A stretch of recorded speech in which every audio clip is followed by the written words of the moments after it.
How do you say library in Italian? Libreria or biblioteca? And how do you say parents in Italian? Parenti o genitori? In this episode, we are talking about cognates and false cognates between Italian and English. Download your free guide summarizing this episode at italianmatters.com/12. Ciao, felice anno nuovo amici! Come va? Come state? Sono Margherita, host of Italian Grammar Made Easy and creator of Italian Matters. Oggi parliamo di cognates and false cognates. First, what are cognates? A cognate is a word that has the same origin in two different languages, and so usually there are similarities in spelling, pronunciation, and meaning. This means, for example, that someone who speaks English and knows the word impossible would be able to understand the meaning of the Italian word impossibile, even if they're completely unfamiliar with Italian. Impossible in English, impossibile in Italian, these are cognates. They have a similar spelling, pronunciation, and meaning. The term false cognate, instead, refers to a word in one language that is similar in form and or sound to a word in another language, but has a different meaning and it does not have the same origin. In Italian, false cognates are called falsi amici, which literally translates to false friends in English. So I guess these words are false friends because they are tricky. They might trick you. You might think that you know the meaning because it's so similar to the other language, and then it ends up being a completely different meaning. Let's start with cognates, which are words that look similar and have the same meaning in Italian and English. Today I put the cognates in categories based on the endings. First, words that end in ale in Italian usually end in al in English. So, accidentale in Italian, accidental in English, and it's the same meaning. Artificiale in Italian, artificial in English. Canale in Italian, canal in English. So, as you can see in these examples, in Italian they end with ale, A-L-E. In English they end with al, A-L. Three more. Finale, final in English. Naturale, natural in English. Originale, original in English.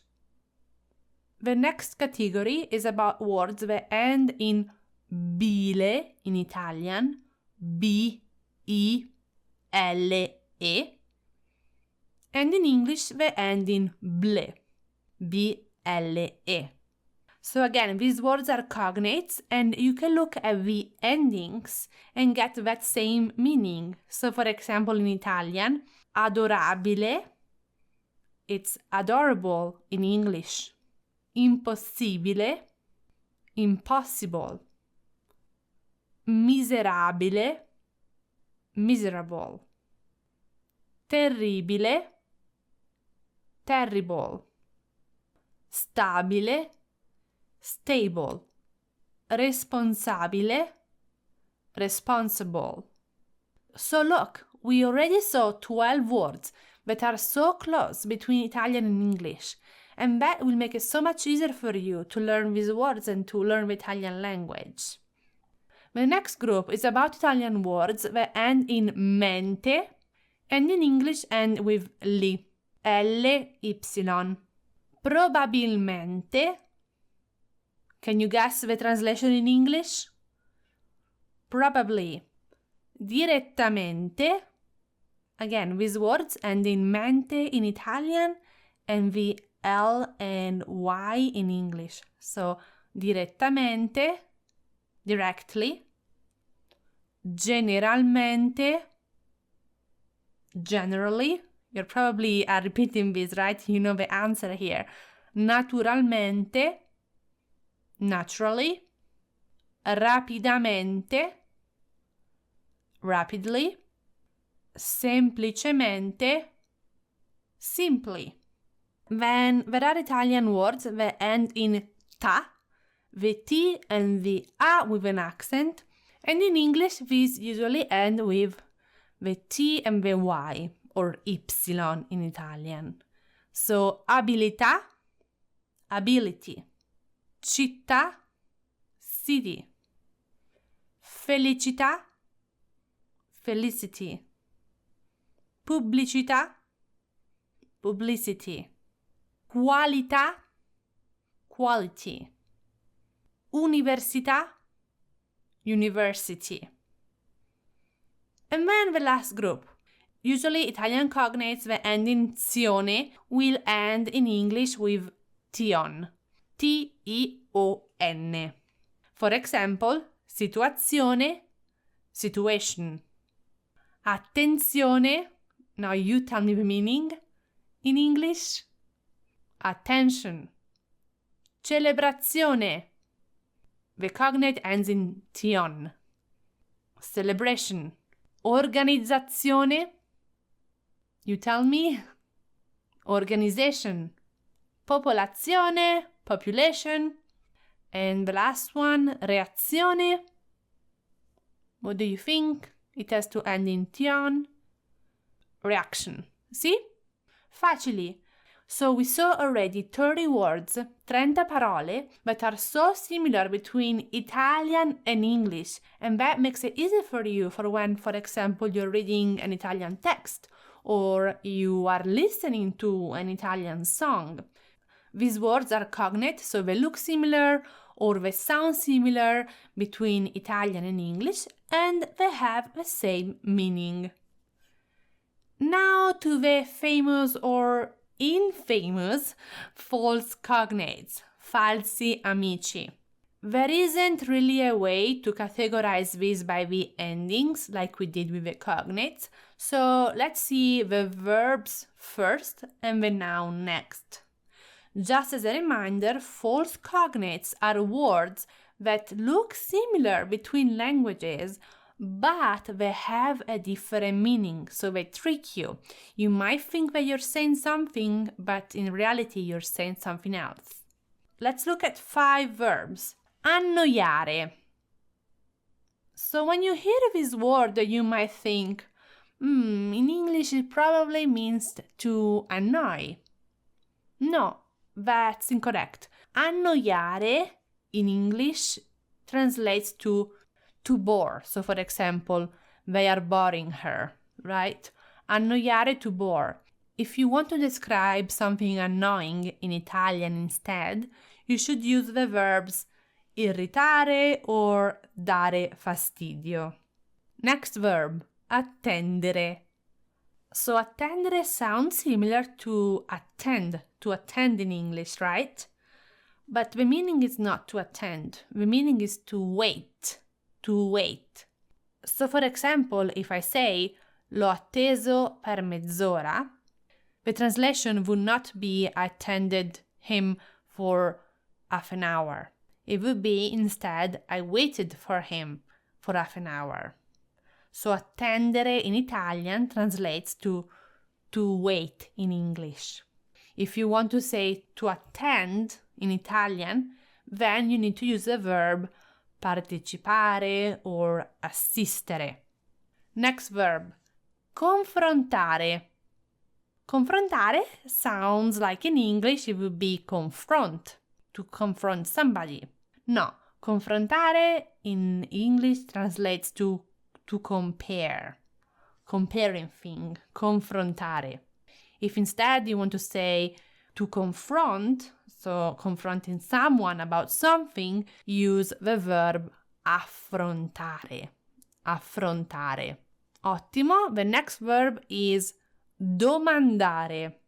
What do you think it would translate to in English if it were a cognate and not a false cognate?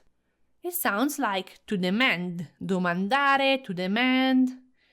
Instead, the meaning of domandare in English is to ask, not to demand.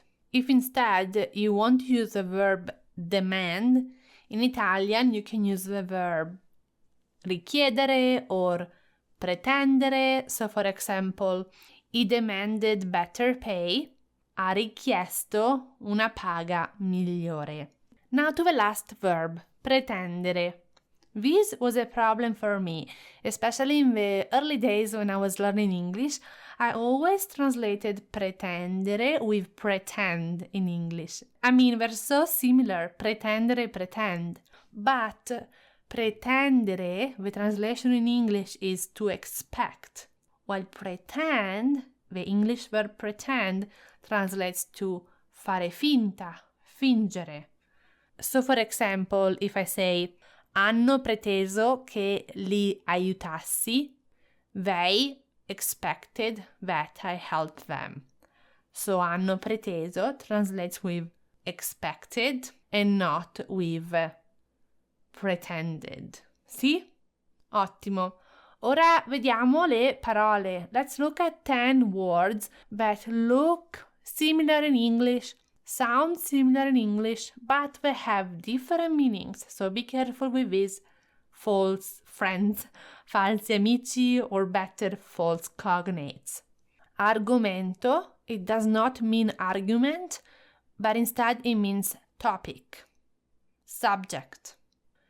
Accidente, it does not mean accident, but it means coincident, sickness. Camera, it does not mean camera to take picture, but instead it means room.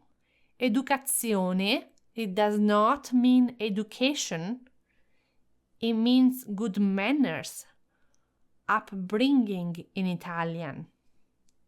Fattoria, it does not mean factory, but it means farm. Libreria, the one that I asked you at the beginning, does not mean library. It means bookshop, bookstore. Magazzino does not mean magazine. It means warehouse. Parenti does not mean parents. Parenti means relatives. And this one, again, is the one that I struggle with. Preservativo, it does not mean preservative, but it means condom, contraceptive. Rumore does not mean rumor, it means noise, like a sound, rumore.